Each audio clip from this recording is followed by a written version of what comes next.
주님이 부활하신 날 장례를 준비한 여인들이라고 하는 제목으로 말씀을 전해드립니다. 주님이 부활하셨습니다. 이 시간 주의 성전에서 예배하는 모든 분들을 주님의 이름으로 환영하고 여러분들에게 주님의 생명의 말씀이 전해지시기를 간절히 축복합니다. 저는 오늘 이 시간 주님이 부활하신 날 장례를 준비한 여인들이라고 하는 제목으로 말씀을 전하고자 합니다. 첫 번째 부활의 날을 맞았던 사람들이 있었습니다. 시간적 차이는 있었지만 그들은 모두 주님의 첫 번째 부활의 날에 빈 무덤을 보았던 사람들입니다. 참으로 흥미로운 사실은 예수님의 빈 무덤을 가장 먼저 보았던 사람들은 제자들이 아니라 여인들이었다는 것입니다. 오늘 주시는 바로 앞구절 말씀을 보면 여인들은 안식일을 준비하는 금요일에 이미 장례용 향료와 향유를 준비했습니다. 예수님께서 십자가에서 금요일에 운명하셨으니까 바로 그날에 주님의 장례식을 준비한 겁니다. 죽은 사람들을 위해서 장례를 준비하는 것 당연한 겁니다. 하지만 주님의 장례는 그 누구도 준비할 수 없었습니다. 사람들이 두려웠고 사람들의 시선이 무서웠기 때문입니다. 그들 중에는 주님을 참 많이 사랑했던 여인들이 있었습니다. 바로 오늘 본문에서 말씀하시는 여인들이었습니다. 그 누구도 예수님의 장례를 생각하지 못하고 있었을 때 여인들은 주님이 운명하시고 곧바로 장례를 비밀스럽게 준비해 드렸습니다. 하지만 이들이 주님의 장례를 갖추어 드렸던 것, 드릴 수 있었던 것은 주님이 죽으시고 3일이 지난 후에 준비해 드릴 수 있었습니다. 바로 그 다음 날이 바로 안식일이었죠. 성경에서 이들은 안식일에는 계명대로 아무것도 하지 않고 쉬었다라고 하고 있습니다. 여인들은 계명을 지키면서 장례식을 준비하다 보니까 공교롭게도 그날이 주님이 부활하신 날이었던 것이죠. 무덤에서 부활해서 살아나신 예수님을 위해서 다시 장례식을 준비한 셈이 된 겁니다. 참 재밌습니다. 주님이 약속하신 대로라고 한다면 주님의 무덤에서 부활을 준비했어야 되는데 다시 살아나신 예수님을 다시 무덤 안에 다시 관 안에 넣으려고 장례를 준비한 셈이 된 것이죠. 그렇게 첫 번째 주님이 부활하신 날에는 웃을 수 없는 해프닝으로 시작이 되었습니다. 여인들이 예수님의 무덤이 비었다라고 하는 그것을 안 것도 안식 후 첫 번째 날에 주님의 부활을 기다리면서 알게 된 것도 아니었습니다. 주님의 장례를 준비하면서 알게 된 겁니다. 주님의 첫 번째 부활의 아침은 그렇게 여인들의 실수로 온 세계에 알려지게 되었습니다. 여러분, 이것을 통해서 우리가 알 수 있는 진리가 하나 있습니다. 우리는 하나님의 말씀을 믿으면서도 늘 믿음의 실수를 하면서 배운다는 것이죠.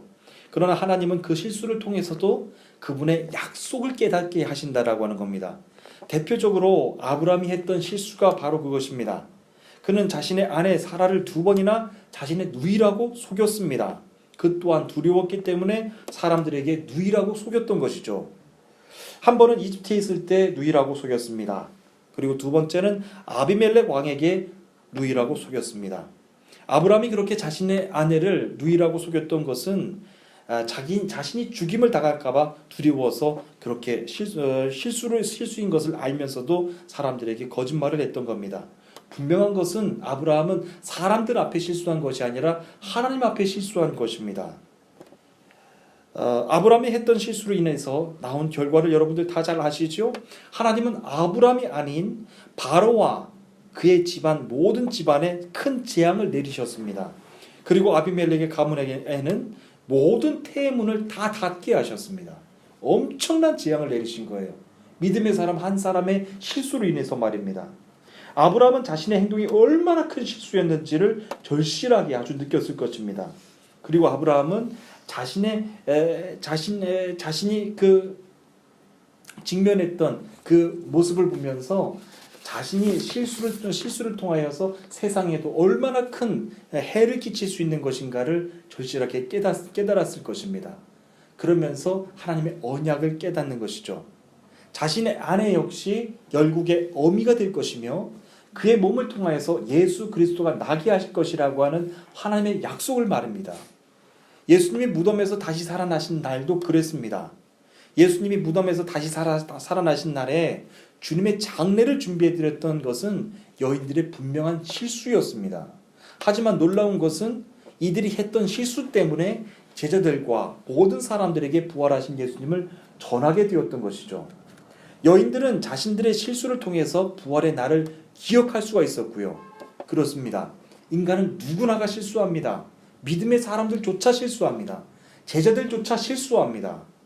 경우에 따라서는 자신이 했던 실수 때문에 얼마나 큰 죄책감을 갖는지도 모릅니다. 내가 왜 그때 그랬을까? 그렇게 실수만 안 했더라면 하는 그 죄책감 때문에 큰 죄책감을 안고 살아갑니다. 그런데 오랜 시간을 돌이켜 와서 보면 그것 또한 하나님의 언약을 깨닫게 해주시기 위한 하나님의 계획, 섭리였다라고 하는 것을 알 수 있습니다. 자신의 실수를 통해서 주님의 부활을 깨달았던 여인들처럼 말입니다. 예수님이 부활하신 날 여인들은 아주 이른 새벽 시간에 예수님의 무덤을 찾아갔습니다. 그렇게 이른 새벽에 무덤을 찾아갈 수밖에 없었던 것은 사람들의 시선이 두려웠기 때문입니다. 여인들은 주님을 참 많이 사랑했습니다. 비록 예수님이 십자가에 운명하시고 3일이 지난 시간이었지만 그때서라도 여인들은 마음을 다해서 예수님의 장례를 준비해 드리고 싶었습니다. 이 여인들은 예수님이 운명하신 당일날에는 소리내서 울거나 예의를 갖추지도 못했습니다. 주변의 시선이 너무나도 두려웠기 때문이죠. 왜냐하면 십자가 주변에는 유대인들이 참 많았다라고 기록하고 있거든요. 하지만 여인들은 주님의 날을 기억하고서 예수님의 무덤을 찾아갔던 것 또한 아니었습니다. 만약에 예수님의 부활의 날을 기억하고서 무덤을 찾아갔다라고 한다면은 적어도 죽은 시신에 바르는 향료나 향유는 준비하지 않았을 것입니다. 여인들이 주님의 무덤을 찾아갔던 것은 급하게나마 예수님의 시신에 향료를 발라 장례를 잘 갖추어 드리기 위해서 찾아간 것입니다. 여인들은 예수님의 빈 무덤을 보고서 깜짝 놀랐습니다. 그리고 굉장히 슬펐습니다. 예수님의 시신이 없어졌으니 이제 누구를 위해서 장례를 치러드릴 수 있단 말입니까? 할 수만 있었다면 예수님의 십자가에 죽으셨던 그 당일날에도 해드리고 싶었습니다. 그런데 사람들이 두려웠던 것입니다. 이들이 할 수 없어서 예수님께서 죽으신 지 3일 후에 이른 새벽에 무덤을 찾아갔는데 주님의 시신이 없는 거예요. 지금 여인들의 마음은 단순하게 예수님을 알고서 예수님을 따르는 사람들의 그런 행동은 아닙니다. 정말로 예수님을 사랑했어요. 여인들은 주님의 사랑을 직접 경험했던 사람들입니다. 마태복음과 마가복음에서는요, 이 여인들 중에서 막달라 마리아의 이름을 특별히 더 기록하고 있고 더 빛을 비추고 있습니다. 조명하고 있습니다. 막달라 마리아, 여러분들 다 잘 아시죠? 일전에 7 귀신에 들렸던 여자였습니다. 7 귀신이 그 작은 여인의 몸 안에 들어갔으니 하나님의 형상은 다 산산조각 깨졌을 것입니다. 완전히 파괴됐을 것입니다. 귀신이 몸 안에 들어가는 순간 자신의 의지와는 상관은 없이 아주 더러운 짓들을 행했을 것입니다. 작은 여인의 몸 안에 7 귀신이 들어갔으니 그 상태가 너무나도 추악하고 끔찍했을 것입니다. 사람들은 흉측하게 변해버린 마리아의 모습을 보려고도 하지 않았을 것입니다. 두려워했기 때문이죠. 그렇게 외로웠을 막달라 마리아의 삶에 우리 주님이 찾아오신 거예요.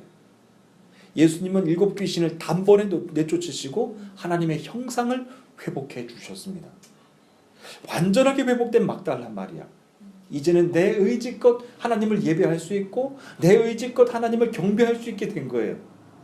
자신의 의지를 다시 회복했던 막달라 마리아가 가장 먼저 하고 싶었던 일은 무엇이었을까요? 예수님을 정말로 정성껏 섬기는 일이었을 것입니다. 막달라 마리아는 아름다운 하나님의 형상을 가지고 예수님을 따르고 예수님을 쫓아가는 것이 너무나도 행복했을 것입니다. 그렇기 때문에 새벽 아침에 예수님의 무덤을 찾아갔던 막달라 마리아의 마음은요, 그냥 좋아서 찾아간 것 아니에요. 내 의지로 살아갈 수 있고 의지로 하나님을 경배할 수 있게 해주신 그 하나님의 은혜가 너무나도 감사해서 찾아간 거예요. 이렇듯 오늘날 주님의 교회 안에도요, 예수님의 치유와 회복을 직접 경험한 분들이 너무너무 많으세요. 병들었던 자신의 몸을 주님이 깨끗하게 치료해 주신 것을 경험하고 간증하는 분들이 계시고요. 또한 세상적으로는 꿈이 없던 헛된 시간만 보냈던 사람이었는데 주님을 만나고 나서 확실한 꿈과 비전을 가지고 살아가는 분들도 계세요. 이런 분들은 교회를 다녀도 그냥 다니지는 못하는 거예요. 예수님을 분명하게 만났고 자신의 이전의 과거의 삶이 얼마나도 어려웠고 힘들었던 것을 알기 때문에 그런 것이죠. 여러분, 사도 바울은 갈라디아서 6장 17절에서 이렇게 기록했습니다. 내가 내 몸에 예수의 흔적을 지니고 있노라. 여러분, 이 말이 무슨 말씀입니까? 흔적은요, 지워지지 않는 거예요.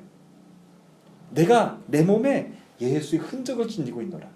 이전에는 자신을 가리켜서 괴수 중에 괴수라 그랬거든요. 괴물 중에 괴물이라 그랬어요. 근데 그 예수의 흔적 때문에 자신이 끔찍했던 그 흔적들이 다 지워진 거예요. 그의 고백은 진짜 고백이죠. 내 몸에 예수의 흔적을 지니고 있노라.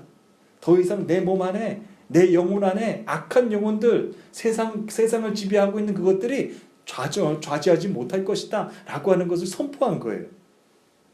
또한 사도 바울은 고린도후서 12장 7절에서 이렇게 말했습니다. 내 몸 안에는 예수의 육체의 가시가 있다라고 말입니다. 갈라디아서 6장 17절 말씀, 내가 내 몸에 예수의 흔적을 지니고 있노라라고 말씀했고, 고린도후서 12장 7절, 내 몸 안에 육체의 가시가 있다라고 했어요. 이 두 고백은 사뭇 다른 고백인데요.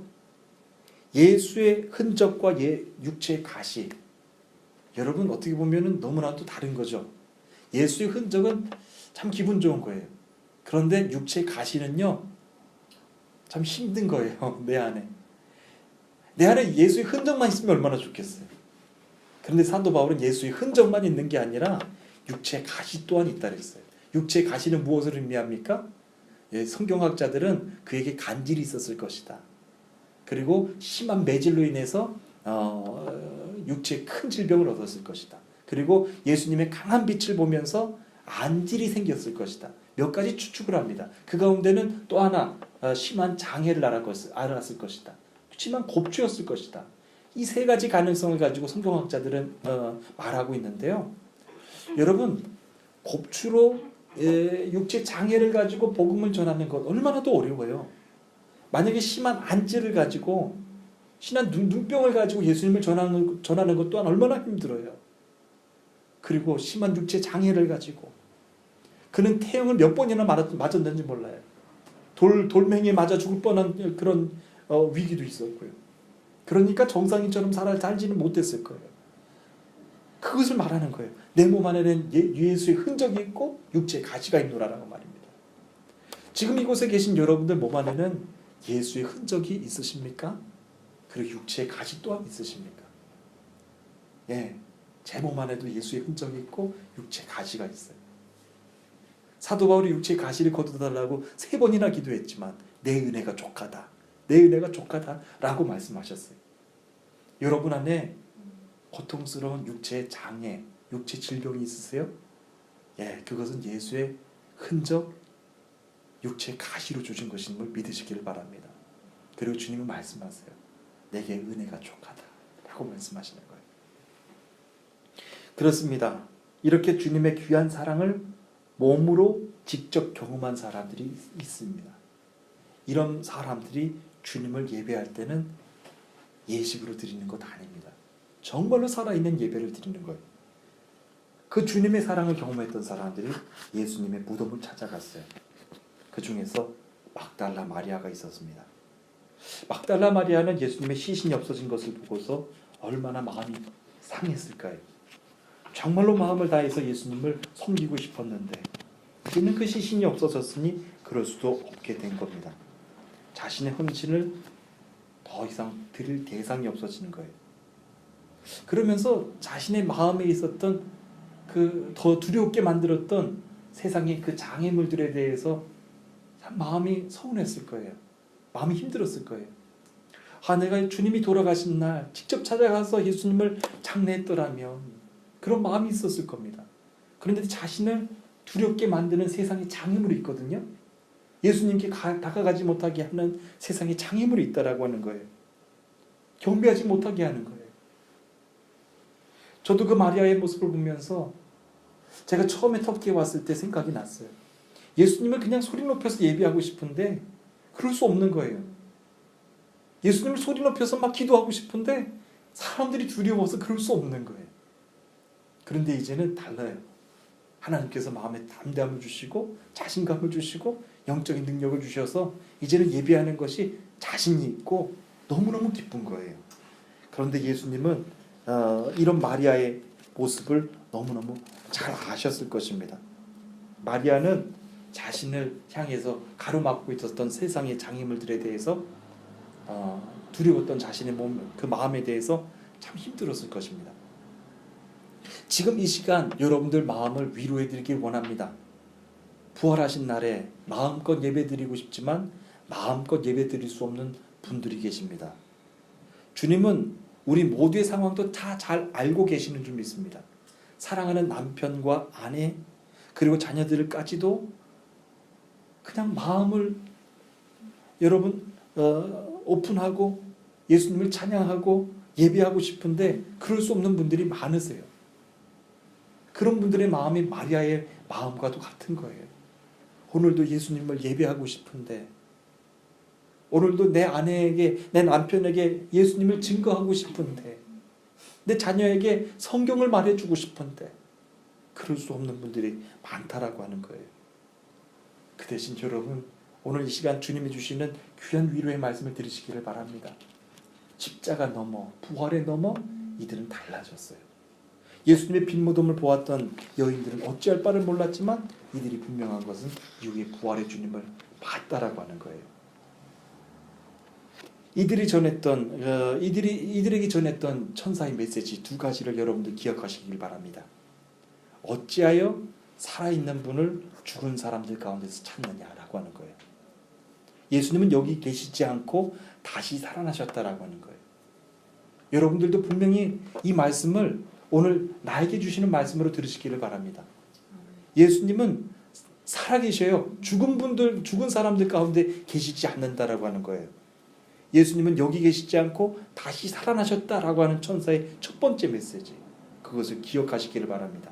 그리고 또 한 가지, 예수님께서 갈릴리에 하셨던 말씀을 기억하라고 한 거예요. 아까도 제가 이제 성찬을 나눌 때 함께 여러분들과 나눴던 말씀 있잖아요. 주님을 사랑하는 것과요, 주님의 언약의 말씀을 기억하는 것은 달라요. 주님을 단지 사랑해서 따라가는 사람들은 실수가 많아요. 그냥 감정적이에요. 그런데 주님의 언약을 기억하고 따라가는 사람들은 자신이 인내할 줄도 알고, 자신이 고통에 처할 때 여러분 능력을 구하면서 기다릴 줄도 아는 거예요. 주님의 말씀을 기억하라고 하는 것이죠. 인자가 죄인의 손에 넘기어 십자가에 못 박히고 3일 만에 살아날 것이다 라고 하는 이 말씀을 기억하라고 천사가 다시 한번 여인들에게 말한 것입니다. 여인들은 그 말을 듣고서 그제서야 주님이 하셨던 말씀을 기억했다라고 했습니다. 자기들은 십자가에서 운명하신 예수님의 시신을 바를 향료까지 준비했는데, 주님은 죽은 자들 가운데 계시지 않는구나. 그리고 주님이 살아계셨을 때 말씀하셨던 것, 갈릴리에 계셨을 때 하셨던 말씀을 기억하라라고 하신 것처럼 예수님은 살아계셔서 지금 말씀하신 곳에 계시는구나 라고 하는 것을 깨달았다라고 하는 겁니다. 여기에서 우리는 예수 그리스도의 십자가와 부활에 대해서 진지하게 함께 생각하게 되는 것이 있습니다. 진짜 부활의 주님을 만나기 위해서는 반드시 십자가의 주님을 만나야 됩니다. 부활의 주님을 먼저 볼 수가 없어요. 여러분들에게 심한 고통이 있으십니까? 심한 애통하는 마음이 있습니까? 그건 정상이에요. 십자가의 주님을 먼저 봐야 됩니다. 그리고 십자가의 주님 넘어서 언약을 회복하신 부활의 언약을 가지고 다시 살아나신 부활의 주님을 봐야 되는 거예요. 이 두 가지 주님이에요. 십자가의 주님, 부활의 주님을 봐야 된다라고 하는 겁니다. 십자가의 주님을 만나는 것은 여러분들에게 큰 고통이 있을 겁니다. 그러나 우리가 믿는 주님은 십자가의 주님만 있는 것 아니에요. 십자가의 주님 넘어 부활의 주님이 함께 계심을 믿으시기를 바랍니다. 분명하게 살아나세요. 분명하게 이 땅의 사망 권세를 이기시고 여러분들 가운데 부활의 생명으로 다시 나타나게 된다라고 하는 것입니다. 그 날이 바로 부활의 날입니다. 누가복음 22장 42절에서 44절까지의 말씀을 보면 예수님께서 그 십자가에서 얼마나 처절하게 죽으셨던가를 이렇게 기록하고 있습니다. 이르시되 아버지여, 만일 아버지의 뜻이거든 이 잔을 내게서 옮기시옵소서. 그러나 내 원대로 마시고 아버지의 원대로 되기를 원하나이다 하시니 천사가 하늘로부터 예수께 나타나 힘을 더하더라. 예수께서 힘쓰고 애써 더욱 간절하게 기도하시니 땀이 땅에 떨어지는 빗방울같이 되더라 라고 하는 거예요. 십자가의 고통이 있지만 예수님께서 어떻게 기도하셨습니까? 언약을 기억하면서 기도하신 거예요. 나의 뜻대로 아니라 아버지 뜻대로 되기를 원하면서 기도한 거예요. 어떻게 이것이 가능합니까? 단순하게 고통을 풀어달라고 자유하게 달라고 한 기도가 아니에요. 아버지의 뜻대로 되기를 원해서 기도하는 기도였어요. 그리고 그 이후로 예수님께서는 부활의 주님으로 우리 가운데 나타나셨다라고 하는 것입니다.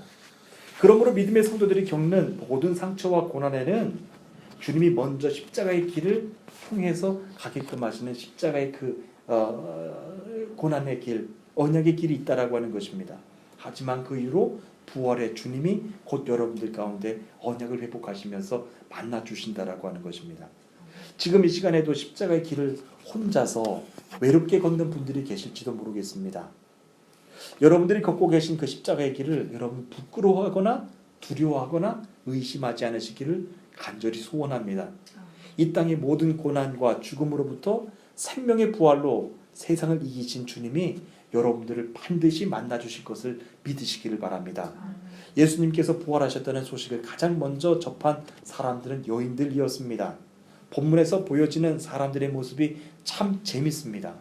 부활하신 예수님에 대한 소식을 직접 접한 사람들 중에서 제자들의 모습은 한 명도 보이지 않습니다. 이들의 이름은 막달라 마리아와 요한나, 야고보의 어머니 마리아와 다른 여인들이었습니다.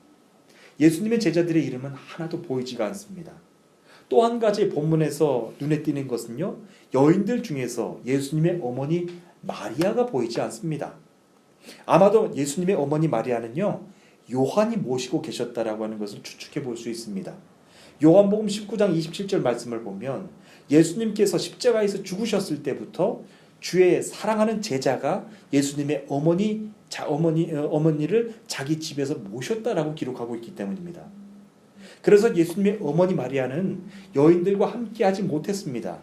결국 다른 여인들만 예수님의 부활을 목격할 수가 있었던 것입니다. 여인들은 단지 예수님의 빈 무덤만을 봤을 뿐입니다. 하지만 신기한 것은 여인들은 담대하게 예수님이 다시 살아나셨다라고 전했습니다. 예수님의 무덤이 비었다라고 한다면 누군가가 예수님의 시신을 훔쳐갔을 것이라고도 의심할 수가 있었을 텐데 여인들은 어떻게 이렇게 담대하게 부활하신 주님을 전할 수가 있었을까요? 어떻게 그렇게 할 수가 있었을까요? 여인들은 예수님께서 갈릴리에 계셨을 때 하신 말씀을 그제서야 기억했기 때문입니다. 여러분, 늦게라도 기억하는 것 얼마나도 참 귀한 일인가요? 끝까지 주님의 말씀을 기억하지 못하는 것과 늦게서라도 주님의 말씀을 깨닫고 돌아가는 것은 다른 것입니다. 주님 반드시 분명히 부활하셨다라고 여인들은 그렇게 확신 있게 전했다라고 하는 겁니다. 여인들은 단지 예수님의 빈 무덤을 보았지만 그들의 모습은 바뀌어졌습니다. 예수님의 말씀을 기억하고 말입니다. 인자가 죄인의 손에 넘겨 십자가에 못 박히고 3일 만에 살아날 것이다 라고 하신 말씀을 기억했던 것입니다. 하나님의 말씀을 기억하는 것 그만큼 너무 중요합니다. 여러분, 언약이라고 하는 것은 약속이라고 하는 것인데요, 약속은 혼자서 지킬 수 있는 것 아니에요. 약속은 서로 하는 것입니다. 한쪽이 약속을 어기면 그 한 사람이 했던 약속을 아무리 지켰다라고 하더라도 그 약속은 깨지는 거예요. 하나님은 당신의 사랑하는 외아들 예수 그리스도를 십자가에서 죽게 하시기까지 약속을 온전히 지키셨어요. 그리고 그분의 아들도 마지막까지 지키셨어요. 그래서 그 언약은 이루어진 겁니다. 하나님은 말씀하시고 약속을 지키시는 신실하신 하나님이십니다. 이제 그 약속을 이루시기 위해서 우리와도 약속하시는 거예요. 사랑하는 내 제자들아, 세상을 사랑하는 내 딸과 아들들아, 내가 너와도 약속하기를 원한다. 너와도 하나님의 부활, 주님의 부활이 임하기를 원하고 주님의 재림이 너에게도 언약이 성취되기를 원한다 라고 하는 겁니다. 사랑하는 주님의 성도 여러분, 이제 그 언약의 말씀을 여러분들은 어떻게 기억하시겠습니까? 세상에는요, 분명한 언약이 하나도 없어요. 늘 오늘 했거나 내일 깨지거나 그런 언약들, 약속들밖에 없어요. 그러나 부활의 말씀은 다릅니다. 내가 지키면 그 언약의 말씀은 이루어지는 거예요. 내가 기억하면 그 언약의 말씀도 기억나게 되는 것입니다. 그렇게 첫 번째 부활의 주일은 참 아이러니하게 코믹하게 진행이 된 거예요. 하지만 여인들이 하나님의 말씀을 기억함으로 하나님의 첫 번째, 주님의 첫 번째 부활의 날이 이루어졌다라고 하는 것입니다. 오늘은 이제 2019년도 주님이 부활하신 날입니다. 세상만 보면 도대체 누구를 믿고 어떻게 살아가야 될지를 모르겠습니다. 분명한 십자가와 부활을 전해야 되는 이 땅의 교회들조차도 주님이 하신 약속의 말씀을 기억하지 못해서 주님이 부활하신 날을 어떻게 기다려야 되는지를 모르고 있습니다. 여러분 반드시 기억하시길 원합니다. 빛은 어둠과 함께할 수 없습니다. 생명은 죽음과 함께할 수 없습니다. 단순한 논리지만요. 여러분 생각해 보세요. 여러분들이 빛의 자녀시라면 여러분들이 계시는 곳은 이미 빛으로 임한 거예요. 빛이 어둠과 친구가 될 수 없고요. 생명과 죽음이 친구가 될 수가 없는 거예요. 여러분들이 생명의 주님을 영접하셨습니까? 그럼 여러분들이 계신 곳은요. 이미 생명의 처소임을 믿으시기를 바랍니다. 여러분들이 빛의 주님을 영접하셨습니까?